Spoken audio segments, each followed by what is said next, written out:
My name is Rachel Caldwell. I am 29 years old. 6 months ago, I watched a rescue team pull my husband's truck from a flooded river, empty, and I was told he was gone. For 6 months, I wore his old flannel shirt to bed because it was the only way I could sleep. Then last Tuesday, my brother-in-law called me from across the country. His voice was shaking so badly I almost didn't recognize it.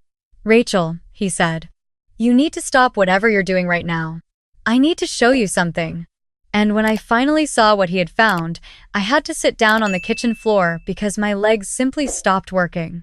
Before I tell you what happened, please like this video and subscribe to Heartway Stories. Drop your city in the comments below. I love knowing where you're watching from. Now let me tell you everything. 6 months ago, my husband Noah drove 4 hours south to help with the flooding along the Cumberland River Basin. That was the kind of man he was. He had been a volunteer firefighter for 7 years, and whenever something happened, a wildfire, a flood, a collapse, Noah found a way to be there. I used to joke that he had been born with a rescue instinct the way other people were born with a sense of direction. He couldn't turn it off even if he wanted to. The morning he left, it was still dark outside. I was half asleep in bed when I felt him kiss my forehead. He already had his gear bag over one shoulder. I grabbed his wrist before he could step away. He sat on the edge of the mattress and held my hand for a minute without saying anything. Then he said what he always said. "I'll call you tonight. I'll be home by the weekend. I love you more than you know." I told him I loved him too. I told him to be careful. He squeezed my hand, stood up, and walked out the door. That was the last time I saw him. I got the call 2 days later. A ranger from the county emergency office told me that Noah's truck had gone off a rural bridge during a water rescue attempt the previous night. The river had been running fast and high from 3 straight days of rain.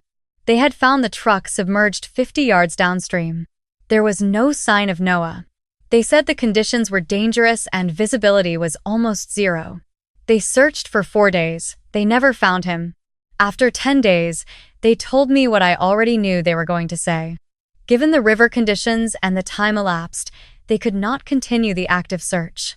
Noah was officially listed as missing, presumed dead. I remember standing in my kitchen after that call, still holding my phone, staring at the refrigerator. We had a photo stuck to it with a magnet from the Grand Canyon trip we took 2 summers ago. Noah was squinting into the sun and laughing at something I had said. I stared at that photo for a long time. Then I sat down on the floor and I cried until I had nothing left. The weeks that followed were a kind of blur I still have trouble describing. People from our church brought food. My mother drove up from Knoxville and stayed for 3 weeks. Noah's older brother Marcus flew in from Seattle and handled most of the paperwork and the calls to Noah's department and his former unit contacts. I was grateful because I couldn't have done any of it. I could barely get dressed in the morning. Noah and I had been married for 4 years. We met when I was 25, at a county fair of all places. He had been working a volunteer first aid booth and I had twisted my ankle stepping off a hay ride.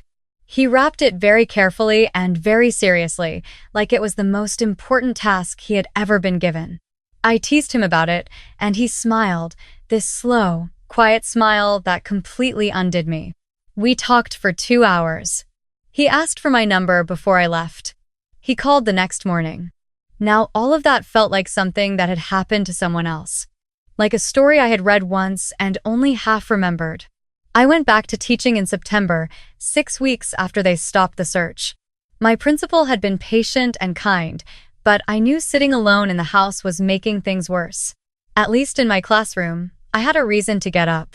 At least there were 22 second graders who needed me to read to them and help them with their letters, and didn't know that I was coming apart at the seams. At night, I still couldn't sleep without his flannel shirt. I still kept his phone charger plugged in on his side of the nightstand. I still set 2 coffee mugs out every morning out of habit, and I didn't stop doing it because stopping felt like giving up on something I wasn't ready to give up on. Marcus called every Sunday. He had been close with Noah. They were only 2 years apart and had grown up inseparable. After Noah died, Marcus and I developed our own friendship built mostly out of grief and shared memories. He would tell me a story about something they did as kids, and I would tell him something Noah had said recently that I hadn't told anyone yet, something small and ordinary that I was afraid of forgetting. Those Sunday calls kept me going more than I ever told him. Then last Tuesday, everything changed. It was a regular evening. I had finished grading a set of spelling tests, and I was sitting on the couch with a cup of tea going cold on the table beside me. My phone buzzed. It was Marcus. That was unusual. We didn't usually talk on Tuesdays. I answered right away. His voice was different the moment I heard it. Not his normal tone. Tighter, faster, like he had been holding his breath. "Rachel," he said, "where are you right now?" I frowned. "I'm home," I said. "Why? What's wrong?" There was a pause. Not long, but long enough to make my chest tighten. "Are you sitting down?" "Marcus," I said. "You're scaring me." "What's going on?" He exhaled. "Okay, I need you to stay calm because I don't know what this is yet. But I found something tonight and I can't explain it. I just need to show you. Can I send you a link right now while we're on the phone?" My heart was already beating faster. "Yes," I said, "send it." A few seconds later, my phone buzzed with a text. It was a link to a video on a local news station's social media page. The post was from a station out of Baton Rouge, Louisiana. It had been uploaded 3 days ago. The caption said something about a community shelter that had opened during a recent storm system in the region, showing volunteers and residents. I tapped the video.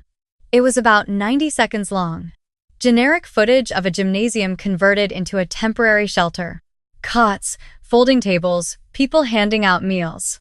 About 40 seconds in, the camera panned across a group of men moving supply boxes near the far wall. And then I stopped breathing. One of the men had his back to the camera. He was carrying a large box and setting it down on a table. He was wearing a gray long-sleeved shirt with the sleeves pushed up. His build, the way he moved, the set of his shoulders, everything looked like Noah. But that wasn't what stopped my heart. On his left forearm, visible for just a second before he turned away, was a tattoo. A compass rose with a small flame in the center. Noah had gotten that tattoo at 22, the year he joined the volunteer department. I had traced it with my finger 1,000 times. "Rachel?" Marcus said in my ear. "Did you see it?" I couldn't speak. You confess, you confess, you confess. You said quietly. You confessing, you consenting. The man on his left forearm, Marcus said quietly. "That's Noah's tattoo. I know that tattoo." I watched the video again. Then again. I paused it at the moment the man's arm was most visible. The quality wasn't perfect, but the image was clear enough. Compass rose. Flame in the center. Exactly the way I remembered it. My hand was shaking. "That can't be right," I whispered. "The river," they said. "I know what they said," Marcus said. His voice was careful, like he was trying to stay steady for both of us. "But Rachel, how many people have that exact tattoo? That's not a common design. I was there when he got it. I know what it looks like." I watched the clip a third time. The man was only visible for a few seconds. He never turned fully toward the camera. But something in my chest, something that had been clenched tight for 6 months, cracked open just a little bit. "What do I do?" I asked. Marcus had already looked up the news station. He had found their contact form and a general inbox. He said he would write to them tonight and ask if they could help identify the man in the video or pass along a message to the shelter. I sat on my couch for a long time after we hung up, still holding my phone. I pulled up the video again and watched it until I had memorized every second of it. The man set down the box. He straightened up. The tattoo was visible for maybe 3 seconds. Then he moved away and the camera followed someone else. I told myself to be rational. I told myself that tattoos were not unique, that other people got similar designs, that grief could make you see what you desperately wanted to see. I told myself all of that. But I also knew Noah's body the way you know the body of someone you have slept beside for 4 years. The angle of his shoulders. The way he moved when he was carrying something heavy, slightly favoring the left. All of it was there in those 3 seconds of footage. I didn't sleep that night. Marcus heard back from the news station the following afternoon. They were polite, but said they couldn't share personal information about individuals who appeared in their footage. They suggested contacting the shelter directly. Marcus had already found the shelter's name in the video caption, a community center called Sunrise House, run by a local church organization in a small town about 40 miles outside Baton Rouge. He called them. A woman answered. He explained the situation as calmly as he could, that his brother had been missing for 6 months following a flood rescue in another state, and that a man in a recent video appeared to match his brother's description and a distinctive tattoo. The woman on the phone was quiet for a moment. Then she said she would speak with the director and call back. She called back in 2 hours. Yes, she said. There was a man staying at Sunrise House who matched that description. He had arrived about 4 months ago, brought in by a family who had found him disoriented and injured along a rural highway in their county. He had no ID, no phone, no vehicle. He had been badly injured, a head injury, broken ribs, significant bruising consistent with someone who had been in the water. Local hospitals had treated him, and he had been moved to Sunrise House to continue recovering. He had been cooperative and gentle with everyone there, she said. He helped with whatever work needed doing. But he had not been able to provide his name. He remembered almost nothing about who he was or where he had come from. When she said that, I had to cover my mouth with my hand. I asked if we could come. She said yes. Marcus flew into Nashville the next morning. We drove south together, 12 hours. We didn't talk much. There wasn't much to say. We were both holding something too fragile and too heavy to put into words. At some point in Alabama, Marcus reached over and squeezed my shoulder without looking away from the road. I nodded. That was enough. We arrived at Sunrise House late in the evening. The director met us at the door, a soft-spoken woman named Gloria who had kind eyes and a measured way of speaking that told me she had delivered difficult news before and knew how to handle what could go wrong. She sat us down in a small office off the main hall and asked us some questions first. She wanted to understand who we were, what we knew, how certain we were. I showed her a photo of Noah on my phone. She looked at it for a long time without speaking. Then she said, I think you should be prepared for the fact that this may be a difficult reunion, even if it is him. He has been here 4 months and his memory has not returned. He does not know his name. He does not know where he is from. He is kind and cooperative, and he works hard, and he is patient with people here. But he does not know who he is. I already knew this. Marcus had told me what the woman said on the phone, but hearing it again, sitting in that small office with the hum of the shelter around us, made it real in a different way. Can I see him? I asked. Gloria nodded. She led us down a hallway toward the back of the building. Through a set of double doors was a large common room with tables and chairs and a television playing quietly in the corner. A few people were seated here and there. And at a table near the window, alone, was a man doing something with a sheet of paper, drawing, or maybe writing. My legs stopped. It was Noah. He was thinner than before. His face was more angular, his jaw sharper. There was a faded scar running from his left temple down to his cheekbone that hadn't been there before. His hair was slightly longer than he used to wear it, but it was him. The shape of his hands. The way he held his head when he was focused on something, everything. Tears were already coming down my face, and I hadn't moved or spoken yet.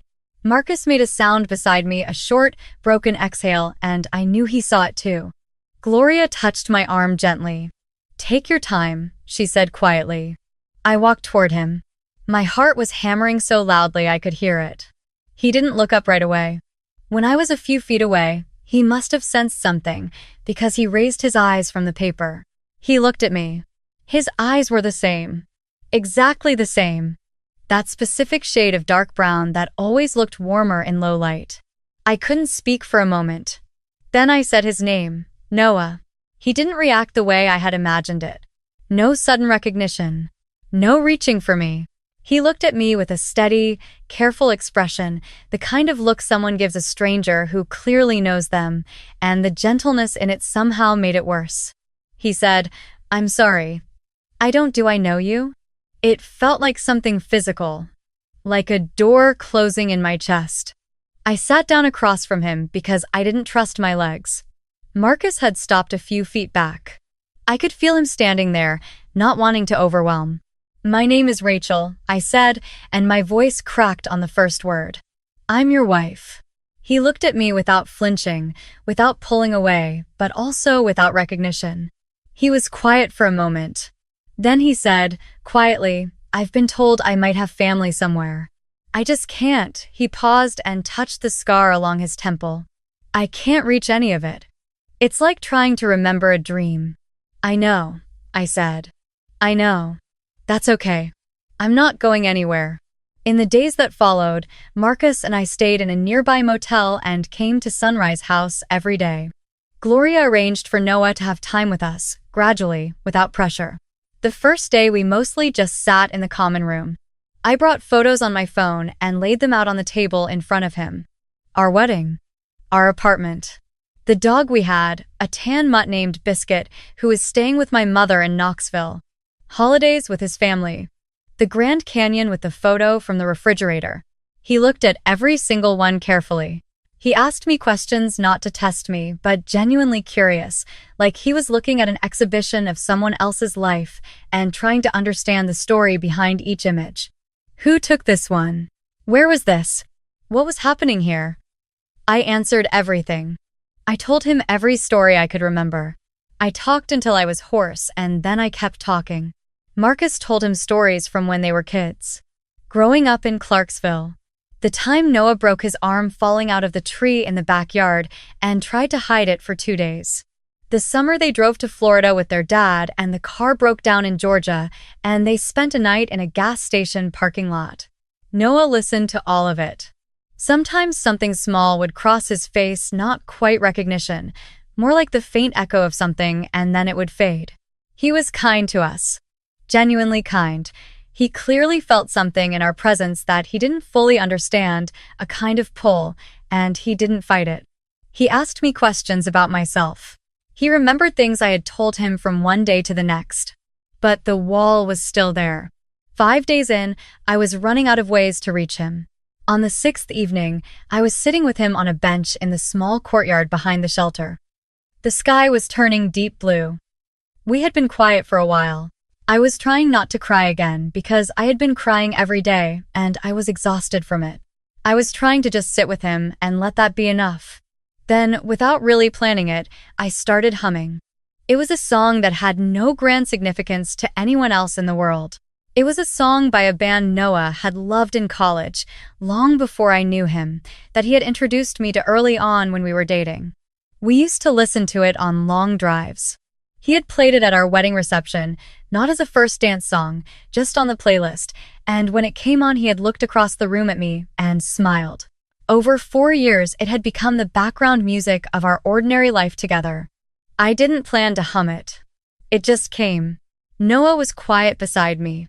I kept humming, softly, looking at my hands in my lap. The courtyard was still. After a few bars, I heard him shift on the bench. I didn't look up. Then very quietly, he hummed the next line. I stopped. He had continued without me. 4 notes, exactly right, and then he stopped too, like he had surprised himself. I finally looked at him. He was staring straight ahead, but his expression had changed completely. Something was moving behind his eyes. Not the careful, courteous attention he usually gave me. Something else. Something older and deeper, something fighting its way up through months of silence. His jaw was tight, his hands were gripped together in his lap. Noah, I said softly. He didn't respond right away. A long moment passed.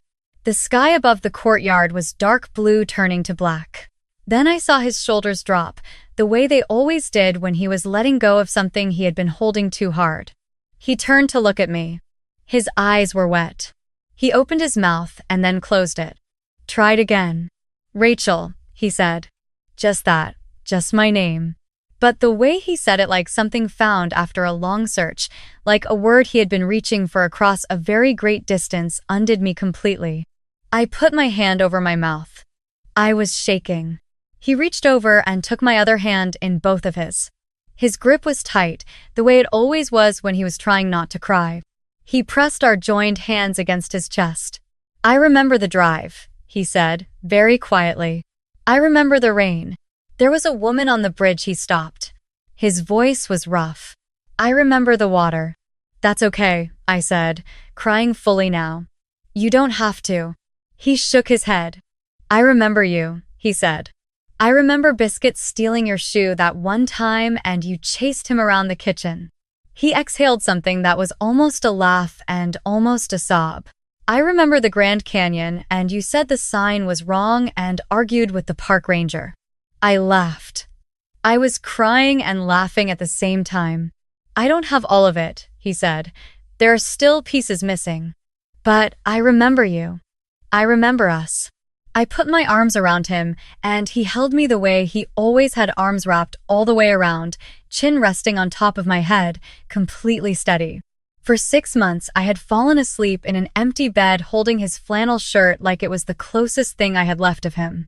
And now he was right here, solid and real, and he knew my name, and he remembered our dog and the Grand Canyon and all the ordinary specific details of the life we had built together.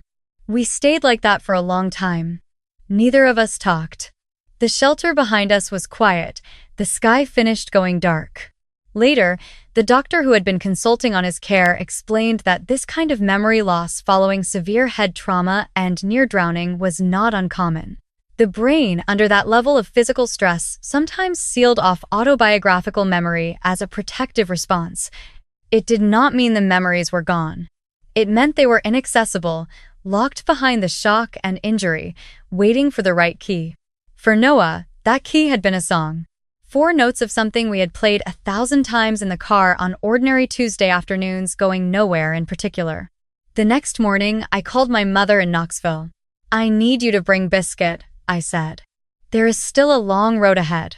Noah's memory is coming back in pieces, not all at once. Some things are clear, some things are still dim. He gets headaches. There are days when the gaps feel more present than other days. His doctors have outlined a plan: familiar environments, familiar routines, patience. A lot of patience. But we have time. We have time because he is here, because 6 months ago a family on a rural highway in Louisiana stopped instead of driving past, because someone's camera panned across a room for 3 seconds, because Marcus had been scrolling through his phone on a Tuesday night and something made him look twice. People ask me sometimes, since all of this started, when I've told pieces of the story to family and friends, they ask me what it felt like the moment I knew for certain he was alive. I always have to think about that. Because the moment I was most certain had nothing to do with the tattoo or the shelter or the doctor's confirmation. It was 4 notes of a song in a dark courtyard, hummed back to me from somewhere I thought I had lost. That was the moment I knew. If you are watching this and you have loved someone you thought was gone, hold on. Hold on to the ordinary things, the specific things. The songs, the jokes, the arguments with park rangers. Those things don't disappear. Sometimes they just need time and the right moment to find their way back home. Thank you for watching Heartway Stories. If this story moved you, please share it with someone who needs to hear it today. And don't forget, tell me your city in the comments. I read every single one.